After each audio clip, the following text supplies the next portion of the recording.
Amados filhos da Igreja, escutai atentamente estas palavras que nascerão como fogo em vossos corações. O casamento nunca pode ser entre 2 homens ou 2 mulheres. Sim, digo isso claramente e sem medo. O casamento é, e sempre será, a união sagrada, indissolúvel, frutífera e estável entre um homem e uma mulher. E sei bem que essa afirmação gera debate, provoca a ira de muitos e provoca críticas nos corredores das igrejas e nas telas do mundo. Mas digo isso não para ferir, mas para curar, não para excluir, mas para iluminar, não para destruir, mas para edificar sobre a verdade que nos foi revelada desde o princípio da criação. Porque antes de qualquer ideologia existir, antes de surgirem as bandeiras que hoje dividem povos e comunidades, já havia o sopro divino que formou o homem e a mulher à imagem e semelhança de Deus. E foi Ele mesmo quem os abençoou, dizendo: Sede fecundos e multiplicai-vos, enchei a terra e sujeitai-a. Gênesis 1h28. Este não é um mandamento arbitrário. É a proclamação de uma verdade eterna. A família humana surge da complementaridade dos sexos, da união capaz de gerar vida, daquela aliança que reflete o mistério do amor de Cristo pela sua Igreja. Caros irmãos e irmãs, sei que muitos esperam de mim palavras gentis que lisonjeiem os ouvidos e confirmem as modas do tempo presente. Mas o dever de um pastor não é aplaudir os ventos que mudam, mas ser como uma rocha firme em meio à tempestade. Por isso, eu vos digo, a família é a primeira e fundamental célula da sociedade, e se constrói unicamente sobre a união estável entre um homem e uma mulher. Esta não é uma opinião minha, nem uma invenção de teólogos dos séculos passados. É o ensinamento constante da Igreja, enraizado na própria natureza que Deus inscreveu em cada um de nós. Hoje em dia, muitos falam do amor como se fosse apenas emoção ou desejo. Mas o verdadeiro amor, aquele que constrói o lar e a sociedade, é doação de si mesmo, abertura à vida, fidelidade no cotidiano. Homem e mulher, em suas diferenças, não são rivais ou peças intercambiáveis, mas rostos que se buscam para se completar física, espiritual e transcendentalmente. O homem reflete a força que protege e sustenta, a mulher irradia a ternura que nutre e guarda. Em ambos, manifesta-se a plenitude da imagem de Deus. Separados, são incompletos. Unidos, formam aquela uma só carne que o Senhor Jesus proclamou indissolúvel. O que Deus uniu, não separe o homem. Mateus 19h06. E os filhos? Não são eles o fruto natural do amor entre um homem e uma mulher? Não é a família o lugar onde eles aprendem pela primeira vez o que significa ser amado, protegido e guiado na fé e na vida? A família cristã não é uma construção artificial ou uma convenção cultural. É um santuário da vida, uma escola de humanidade, a semente de uma sociedade justa e solidária. Sei que muitos, especialmente na comunidade LGBT, ouvem essas palavras como uma condenação. Mas ouçam com atenção. Eu não os condeno, eu não julgo suas almas. Eu apenas proclamo a verdade que recebi como herança apostólica. O matrimônio é um sacramento instituído por Cristo e, como tal, não pode ser redefinido de acordo com os caprichos do momento. Isso não significa que negamos a sua dignidade. Não. Cada pessoa, independentemente da sua orientação ou situação, é infinitamente amada por Deus e chamada à santidade. Mas o verdadeiro amor não significa permitir confusão, mas sim mostrar o caminho que leva à realização. Entendo que muitos se sintam magoados com essas palavras. E eu mesmo carrego essa dor no coração. Porque um pastor sofre quando suas ovelhas se desviam, quando as vê feridas ou confusas. Mas minha dor seria maior se, por medo de ferir sentimentos, eu me calasse sobre a verdade e permitisse que meus irmãos se desviassem por caminhos obscuros. Por isso, digo-vos de coração aberto, a Igreja não pode e nunca poderá abençoar uniões que não estejam em conformidade com o plano divino do matrimônio. Não por falta de amor, mas porque seria uma traição ao Evangelho. Mas não quero que estas palavras sejam vividas como um muro intransponível.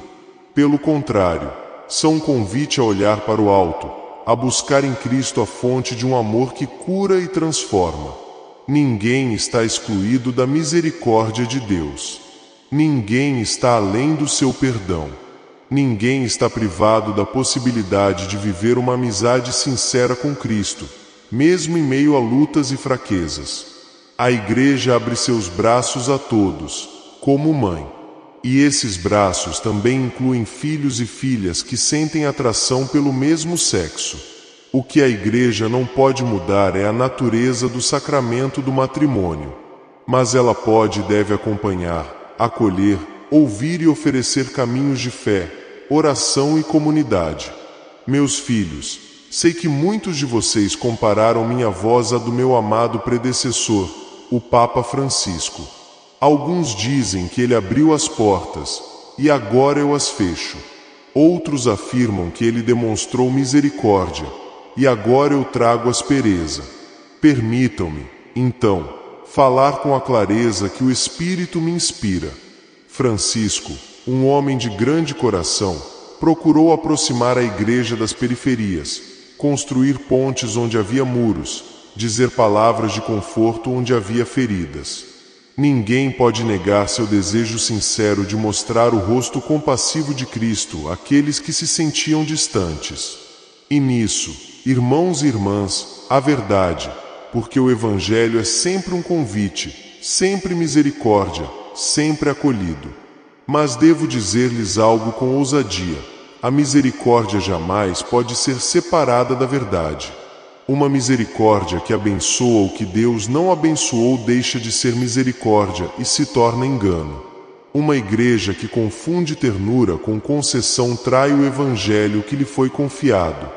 Não venho contradizer meu predecessor, mas sim completar a missão da igreja, lembrando que o amor não pode existir sem a verdade. Se Francisco, em sua caridade, estendeu gestos de acolhimento à comunidade Elguiti, devo afirmar que tais gestos jamais poderão se traduzir em redefinição do matrimônio ou em confusão entre os fiéis quanto à natureza do sacramento.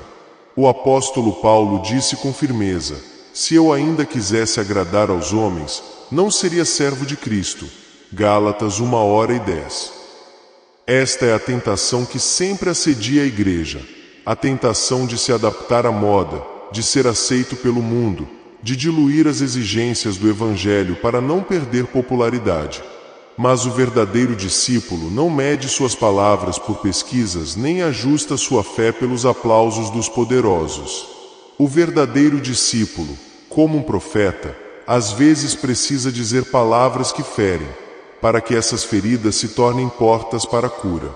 Quando digo que minha missão é retornar às raízes da igreja, não estou falando de nostalgia.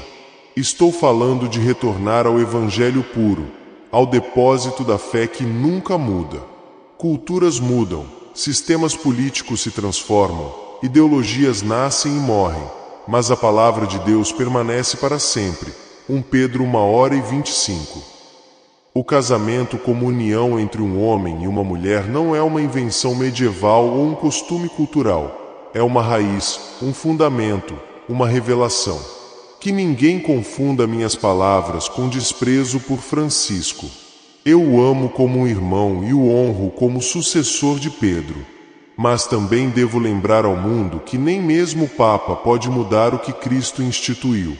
Eu, como Pedro, não sou o mestre da fé, sou seu servo. Não sou um legislador do Eterno, sou o guardião de um tesouro que não me pertence. Se alguns sentem que hoje caminho com mais firmeza, é porque o pastor deve saber quando acariciar com ternura e quando levantar o cajado para evitar que as ovelhas caiam no abismo. Irmãos e irmãs, minhas palavras de 2012 foram citadas em mais de uma ocasião, quando alertei sobre uma cultura que, em nome da liberdade, promovia estilos de vida contrários ao Evangelho. Fui acusado de apontar diretamente a vida homossexual e as chamadas famílias alternativas como exemplos dessa confusão. E eu lhes digo hoje, sim, eu disse isso, e hoje reafirmo. Eu não disse isso por ódio, não disse isso por preconceito, mas por fidelidade a Cristo. Ouça com atenção. Amar não significa aprovar tudo. Amar significa desejar o verdadeiro bem dos outros, mesmo que isso signifique apontar o que os impede de se realizar.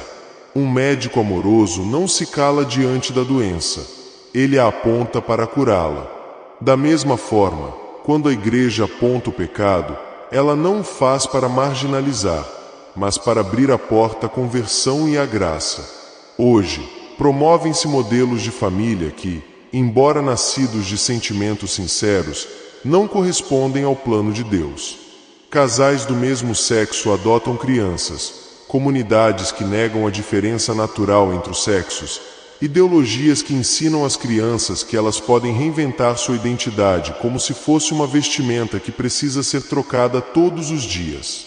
A todos eles, quero dizer, entendo suas intenções, entendo seu desejo de amar e ser amado, entendo até mesmo seu anseio de formar um lar. Mas também devo dizer, nem todo desejo humano é a vontade de Deus. Ao mesmo tempo, nunca permita que minhas palavras sejam interpretadas como desprezo. Toda pessoa que sente atração por pessoas do mesmo sexo é um filho amado de Deus, portador de infinita dignidade, chamado à santidade. A igreja não expulsa, não rejeita, não nega o batismo ou a misericórdia. Mas a igreja não pode chamar o casamento de algo que ele não é. E a igreja não pode ensinar às crianças que não importa como se vive, porque tudo é igualmente válido. Amar significa educar na verdade, mesmo que isso signifique lágrimas.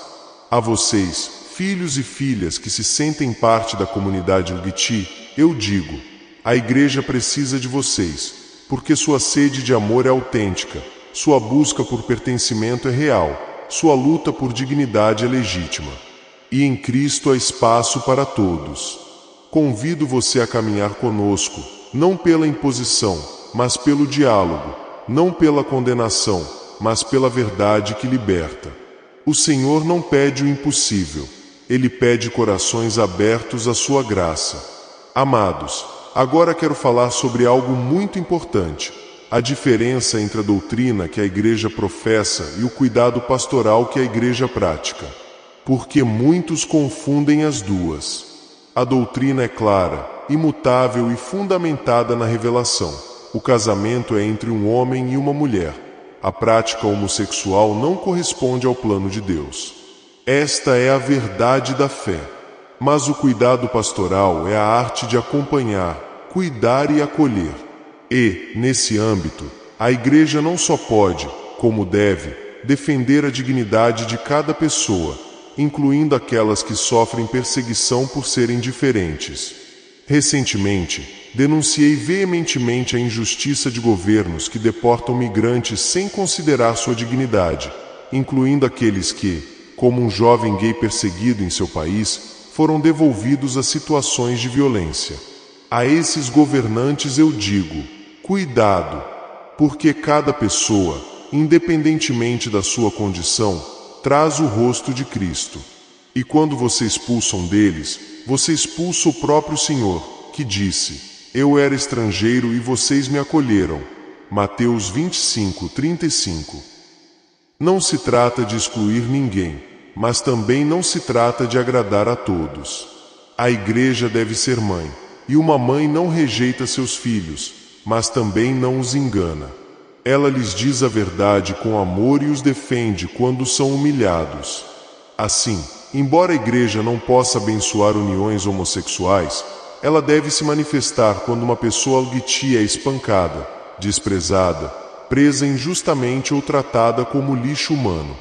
Porque a dignidade humana não depende da orientação sexual, mas da condição de ser filho de Deus.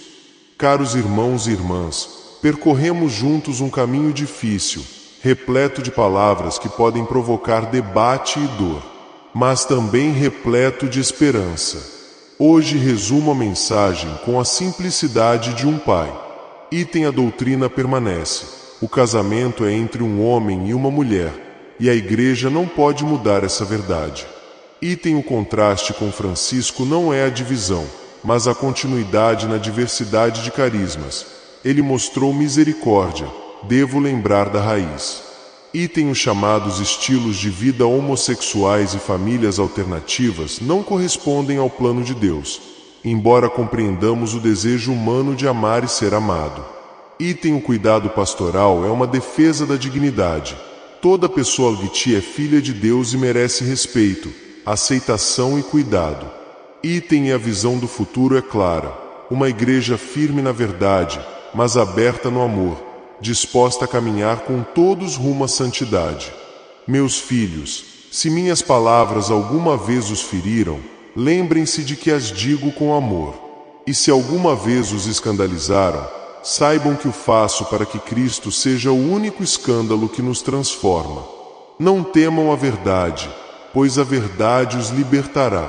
Não temam o amor, pois o amor jamais exclui a verdade. Caminhemos juntos, sem medo, com os corações abertos à graça de Deus. E que a Virgem Maria, Mãe da Igreja, interceda por todos nós, para que aprendamos a amar como ela amou, com ternura, mas também com fidelidade inabalável. Amém.